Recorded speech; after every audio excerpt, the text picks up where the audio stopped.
আওয়ামী আর BNP রাজাকাররাই সবচেয়ে বেশি এই নির্যাতন, অত্যাচার এবং নারী নির্যাতন থেকে যা করে সকল অপকর্মের হোতা। জামাত তো চলে গেছিল পাকিস্তান পালিয়ে, আমরা লন্ডনে যাই নাই। তাদের আছে 6 কোটি কিন্তু নারী ভোটার, একটা নারীর ভোট আপনারা পাবেন নাকি? নারীরা বেহুশ হয়ে যাবেন। আমি বেহুশ হয়ে গেছি আপনাদের কথা শুনে, আমি বেহুশে। ফাহিমা নাসরিন মুন্নি, আবারও আপনার কাছে আসতে চাই, যদি ক্ষমতায় বিএনপি থাকে আর যদি আপনারা অন্য দলকে ভোট দেন, আমি কিন্তু আপনাদের কাউকে ছাড়বো না। তাকে অলরেডি আমাদের দল থেকে বহিষ্কার করে দেওয়া হয়েছে। মুন্সি সাহেব আমাদের যিনি একজন প্রার্থী ছিলেন, পরবর্তীতে আপনারা দেখেছেন যে ওনার প্রার্থীটা টেকেনি। তো এই কথার পরে আমাদের দল কোনো রকম ছাড় কাউকে দেয় না ভাই, আপনারা দেখবেন। ছাড় দেয়নি কিন্তু প্রার্থীদের, যাই হোক, আমি তো I can not control your tongue, মানে এমন কথা বলে ফেলেছে উনি, হ্যাঁ, যে কথা আমাদের দলের কেউ আমরা বলি না। আওয়ামী লীগ বলতো, জামাতও বলে, কিন্তু আমরা এইরকম জামাত বলে কিনা এটা আমরা শুনবো। আমি বলছি এই কথাটাকে উনি যে বলছেন কথার কথা, না, এখন একজন কথার কথা হলো উনি কোনো গাইডলাইন কি থাকে না উপর থেকে যে প্রার্থীরাও আসলে কতটুকু বলতে পারেন আর বলতে পারেন? এটা তো আপনার কমন সেন্স, আমার common sense, that is called guideline. মানে একটা দল, একটা সংগঠন, কোন কথাটা আপনি এখানে বসে কোন কথাটা বলবেন, কোন কথাটা বলবেন না, এটা আপনার এটা টিভি চ্যানেলের যে মালিক, প্রত্যেকটা কথা কি উনি বলে দিয়েছে আপনাকে? বলেননি, কিন্তু গাইডলাইন আছে একটা, যে এরকম বলো, এরকম, সে বিষয়টা তাই। এটা আপনার কমন সেন্স, আপনি যেমন স্মার্টলি প্রেজেন্ট করছেন। আমি আমার ভাইয়ের একটা কথার উত্তর দিই, উনি বাইন মাছের কথা বলেছে না, আর একটা মাছ আছে ঘাওড়া মাছ, সেই ঘাওড়া মাছের কথাটা কিংবা তার যে ক্যারেক্টারিস্টিক, সেটা আমার ভাই সেটাতে যাবে না। 2001 থেকে 6-এ সুবিধা নিলেন, সুবিধাবাদী চরিত্র, হ্যাঁ, এখন অনেকে ডাকে তাদের সোশ্যাল মিডিয়ায় জামাত লীগ। তো এখন হয় কি, দুর্নীতি ঢাকা যাবে না, এটা এখন বলবেন না আপনি কথা। দেখেন, হয় কি, আপনি গাছেরও খাবেন, তলারও কুড়াবেন, তারপর আবার সুবিধা মতো সময়ে আওয়ামী লীগের পেটের ভিতর ঢুকে থাকবেন ছদ্মবেশে, গুপ্ত অবস্থায়, সুপ্ত বেশে, তারপর হঠাৎ বের হয়ে আসবেন, এসে বলবেন দেখো আমি কিন্তু ভাই জামাত কিংবা শিবির। এটা হবে না। দেখেন, আমরা প্রত্যেকটা এই 17 বছর প্রতিটা দিন, প্রতিটা মুহূর্তে বিএনপির নামে কিন্তু এত অত্যাচার, এত নির্যাতনের শিকার হয়েছি, আপনারা কল্পনাও করতে পারবেন না। কিন্তু আমরা তো ভাই 1 সেকেন্ডের জন্য বলি নাই আমি আওয়ামী লীগ। বলেছে কেউ আমার দলের? বলেছে? কত ভাঙতে চেষ্টা করেছে আমাদের দলটা, কত 17 বছরে এই আওয়ামী লীগ প্রাণপণ, কই পারে নাই তো, পারে নাই তো। তাহলে জামাত কেন গিয়ে, শিবির কেন আওয়ামী লীগের ছায়ায়? এই প্রশ্নটা আমি আপনার কাছে জানতে চাই। ডক্টর মোহাম্মদ আব্দুল মান্নান, যেই অভিযোগের কথাটা বলছিলেন ফাহিমা নাসরিন মুন্নি, যে যত প্রতিবন্ধকতায় আসুক না কেন বিএনপি, বা আমরা যদি ধরে নিই যে বিএনপি কখনোই আওয়ামী লীগের ছত্রছায়ায় গিয়ে তাদের নাম ধরে রাজনীতি করেনি, এই যে গুপ্ত চরিত্র জামাতের যে অভিযোগটি করা হয় জামাত সম্পর্কে, এটি কেন? আসলে রাজনৈতিক আদর্শ ঠিক থাকলে অন্য দলের সহায়তা কেন নিতে হচ্ছে? হ্যাঁ জি, ধন্যবাদ। আমি আপার কাছে বলতে চাই যে এই মঞ্জুরুল হাসান মুন্সির মতো হাজারো নেতাকর্মী ওনাদের আছেন, 7000-এর বেশি ইতিপূর্বে মানে কি করেছেন। আমি ওনার কাছ থেকে একটু শুনে নেই, আমার টাইমে তো আপনি ওনার উত্তরটা শুনে নেই ডক্টর মোহাম্মদ আব্দুল মান্নান।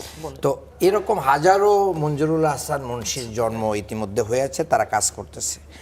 এরপরে উনি বলতে ভুলে গেছেন, শেরপুরে আমার ভাই মাওলানা রিজাউল করিমকে হত্যা করেছেন পরিকল্পিতভাবে।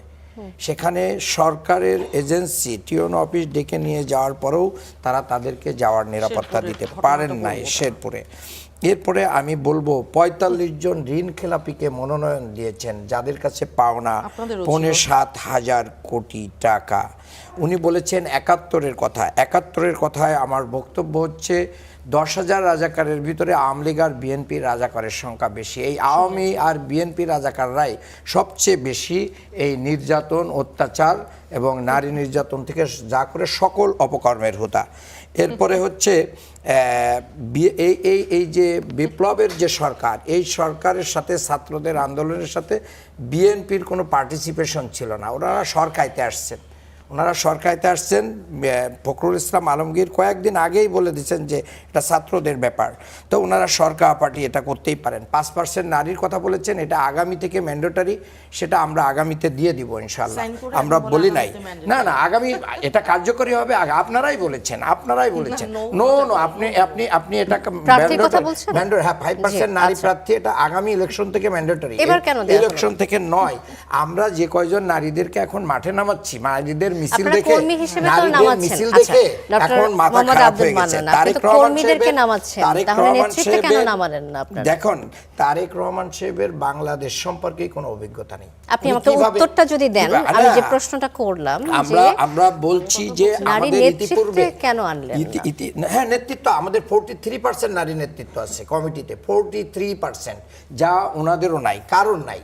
43% নারী না আমাদের কমিটিতে আছে, কেন্দ্রীয় শুরা থেকে শুরু করে সকল জায়গায় আছে। তারেক রহমান সাহেবের বাংলাদেশ সম্পর্কে কোনো অভিজ্ঞতা নেই। উনি কি দেশ চালাবেন, উনি হচ্ছেন মানে ভবনের থেকে কিভাবে চালানো যায় সেটা দেখেন। যশোরে চিনি কল নেই, ওখানে বলছে ওখানে একটা বন্ধুরা চালু করে, ফরিদপুরে উনি সোয়াবিন চাষ করবেন, নীলফামারীতে মেডিকেল কলেজ দেবেন, কুমিল্লা ইপিজেড দেবেন, ফ্যামিলি কার্ড দেবেন, যেটা আওয়ামী লীগ অলরেডি আগে থেকে দেই, এটা আছেই বাংলাদেশে চালু আছে। এই যে ওনার বাংলাদেশ সম্পর্কে কোনো অভিজ্ঞতা নেই, দীর্ঘদিন যে এই দেশ থেকে যে উনি ভুলে গেছেন বাংলাদেশ, তো এই যে একটা অনভিজ্ঞ এবং সর্বসাকুল্যে উনি একটা ইন্টারমিডিয়েট পাশের সার্টিফিকেট শো করেছেন। তা আমরা তো মনে করছিলাম যে উনি লন্ডনে যে ব্যারিস্টারি সার্টিফিকেট নিয়ে আসবেন এবং এটা জনগণ দেখবে, এগুলো বলে কোনো লাভ নেই। সবচেয়ে আমি খুব দুর্ভাগ্যজনক কথা, নির্বাচনের আগে ওনারা এখন তাল হারাই ফেলছেন, জনগণ মুখ ফিরিয়ে নিয়েছে। দেখেন দেখেন মানে মোহাম্মদ আব্দুল মান্নান, আমি আরেকটা প্রশ্ন আনি, কয়েক সেকেন্ড, ট্রেনে, বাসে এবং লঞ্চে বিভিন্ন জায়গায় জনগণ ঢাকা থেকে ফিরতেছে আর দাঁড়িপাল্লা স্লোগান দিচ্ছে। অভাবনীয় এই স্লোগান বাংলাদেশ কখনোই দেখে নাই। এটা বাংলাদেশের জামাত ইসলামের নেতৃবৃন্দের সততা আদর্শের উপরে দাঁড়িয়ে তারা ফাঁসির মঞ্চে গিয়েছেন। জুলাইয়ের গণঅভ্যুত্থান, শহীদ এবং আহতদের মোহাম্মদ আব্দুল মান্নান, অস্থিতিশীল পরিবেশ তৈরি ও ভোট বানচালের উদ্দেশ্যে জামাতে ইসলামের প্রার্থীরা পরিকল্পিতভাবে বিভিন্ন ভোট কেন্দ্রে বাঁশের লাঠি, দেশি অস্ত্রশস্ত্র জমা করেছেন, এমন অভিযোগ করেছেন ব্রাহ্মণবাড়িয়া 6 আসনে বিএনপি সমর্থিত প্রার্থী।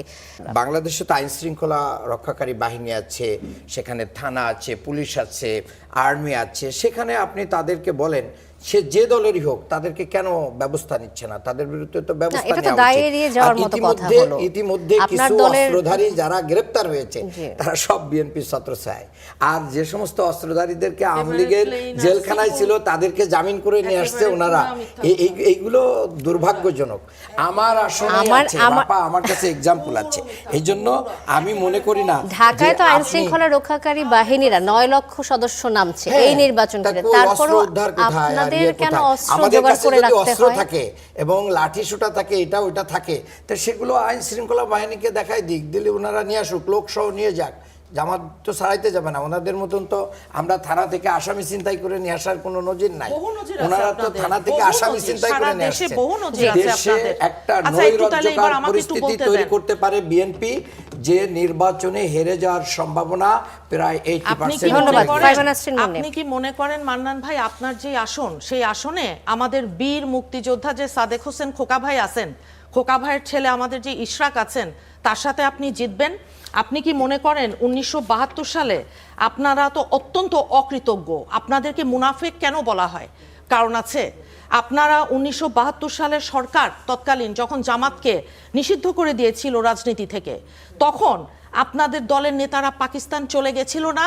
আপনাদের যে পাকিস্তান দাঁড়ান, পাকিস্তানের যে আপনারা দাঁড়ান, আপনি এখন তো আপনি কথা বলতে পারবেন না। অথচ এই জামাতকে তখন বিএনপিতে আমাদের শহীদ প্রেসিডেন্ট জিয়াউর রহমান সাহেব এই জামাতকে বাকশাল থেকে বহুদলীয় গণতন্ত্রে ফেরত যাওয়া এবং জামাতকে রাজনীতি করতে দেয়া, এটা তো শহীদ প্রেসিডেন্ট জিয়াউর রহমানের বদন্যতা। অথচ সেই বীর মুক্তিযোদ্ধা, শহীদ প্রেসিডেন্ট জিয়াউর রহমান এবং ম্যাডাম খালেদা জিয়া নিয়ে আমাদের কোনো মাথা ব্যথা নেই, বলেছেন তো, কিন্তু যারা অন্যায়কারী তাদের ব্যাপারে আমাদের কোনো আপোষ নাই। আপনি বলেছেন বিএনপিতে রাজাকার, ভাই বিএনপি তো রাজাকারের সংখ্যা অনেক বেশি।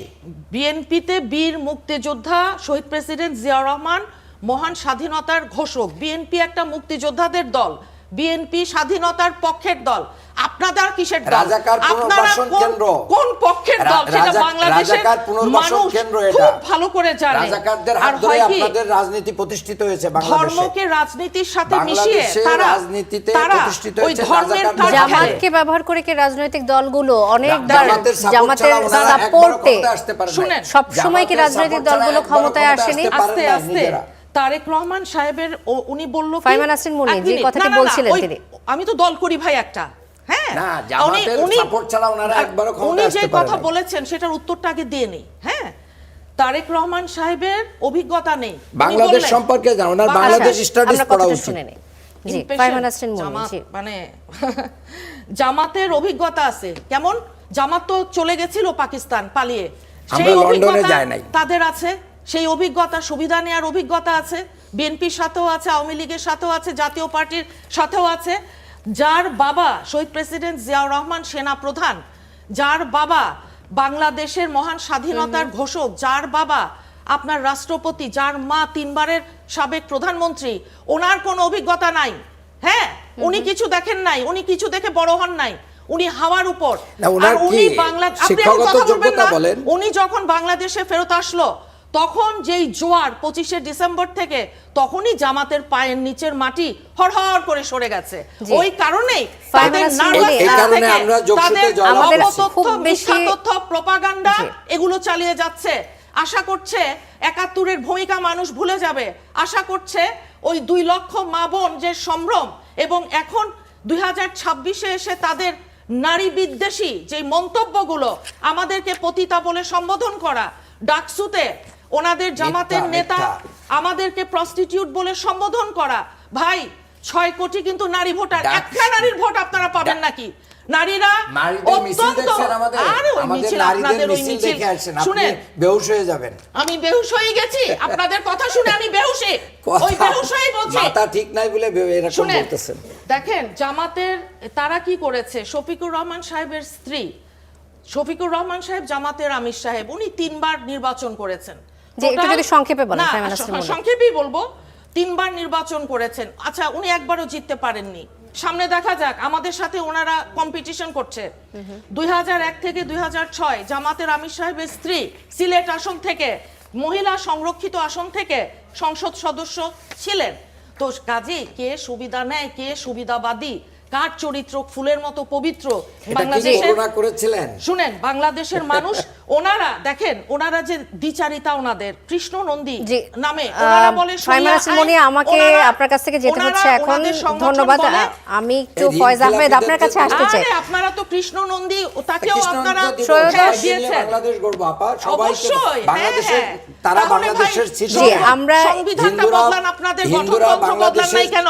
আমরা যে এই আলাপে আমরা আপনারা- আসবো। ফয়েজ আহমেদ, আপনাকে হিন্দুরা আরেকবার বাংলাদেশের আপনার কাছে আইন আসতে আপনারা চাই ইয়ে যে করেন একদিন না? পরে নির্বাচন, ত্রয়োদশ জাতীয় সংসদ নির্বাচনে 65 থেকে 68% ভোট পড়লে বিএনপি নেতৃত্বাধীন জোট একক সংখ্যাগরিষ্ঠতা পেতে পারে। এই হার যদি 53 থেকে 58% হয়, তাহলে জামাতে ইসলামের 11 দলীয় জোট সরকার গঠনের সম্ভাবনা রাখছে। এই যে একটা সম্ভাবনার কথা বলা হচ্ছে, সব দিকেই তো আমরা দেখি যে একটা পার্সেন্টেজ নিয়ে সবার ধারণার কথা বলা হয়। আপনার কি মনে হয় যে এটা কারা বলছে? এরকম একটা খবর চলে এসেছে আমাদের Bangladesh institute of democracy and development, BIDD থেকে বলা হয়েছে। তো আপনি যদি আপনার ধারণাটা বলেন যে আসলে কোন দিকে যাচ্ছে আমাদের নির্বাচন, আপনি যদি আপনার অবস্থান বলতে চান। একজন গণতান্ত্রিকামী মানুষ হিসেবে আমি বাংলাদেশের নির্বাচন, অনেকগুলি নির্বাচনকে পর্যবেক্ষণ করেছি। এর মধ্যে বহু নির্বাচনই ছিল না। এই যে ইলেকশনের সময় যে আপনার সার্ভে রিপোর্ট বেরোচ্ছে, জরিপ বেরোচ্ছে, হ্যাঁ, এই যে মানে পোস্ট পোল, যেই প্রি পোল, যে সমস্ত পোলিং হচ্ছে, এইটা নিয়ে সারা পৃথিবীতে এক ধরনের আলোচনা আছে যে পোলিংগুলি হওয়া উচিত কিনা। সো ইভেন ব্রিটেনে এটা নিয়ে কথা হয় যে ইলেকশনের আগে এই পোলিংগুলি বায়াস থাকে অনেক সময়, এর ফলে ইলেকশনে প্রভাব তৈরি করে। হোয়াট এভার, আমরা ডেমোক্রেসির যে জায়গায় এখন চর্চায় আছি, খুবই আইডিয়ালি আমি যদি বলি যে আমাদের ডেমোক্রেসি খুব দ্রুত ডেভেলপ করছে এখানে, সেই অন্তত 5 আগস্টের পর। এই দ্রুত ডেভেলপের সময় এই জরিপগুলি নানান সময় আমি মনে করি ইলেকশনে প্রভাব রাখে, কিন্তু এই জরিপ নিয়ে বা আপনি আমার যদি অপিনিয়ন জানতে চান, সেটা আমি অপিনিয়ন এই অন্তত নির্বাচনের রেজাল্ট কি হতে পারে অপিনিয়ন দেওয়ার মতো কোনো পজিশনে আমি নেই, বাট আমি বলতে পারবো কে ক্ষমতায় আসবে, সেটা হচ্ছে যারা বেশি ভোট পাবে। যারা বেশি ভোট পাবে। এটা আচ্ছা, এটা একদম আচ্ছা, পরিষ্কার। ধন্যবাদ। এর ফাইমানা বাইরে আমার কোনো চমৎকার চমৎকার চমৎকার। হ্যাঁ, এই ব্যাপারে আমরা সবাই একমত, যারা বেশি ভোট পাবে তারা ক্ষমতায় আসবে, এতে কোনো সন্দেহ